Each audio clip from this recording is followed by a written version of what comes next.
Hello guys, welcome back to the channel. In today's video, I'll be showing you how to blur background like DSLR with Android phone's camera. Alright guys, first of all, we can open our camera application on our Android phone. And after we have our camera application opened, we can go to the more option right here. Click on the more option, and here we have a couple of options, and we can click on this pro option. Okay, and on this pro option, make sure that you select autofocus right here. You can click on autofocus, and let's just take a picture to create a blur background like DSLR.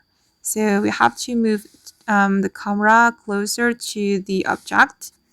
Get closer to the object like this. And for example, I'm going to take the picture of this book, and I'm going to make the background blur.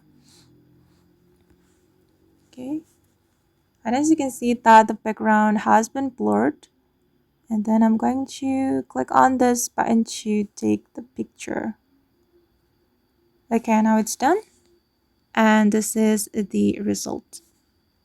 Alright guys, and that's how we can blur background like DSLR with Android phone's camera.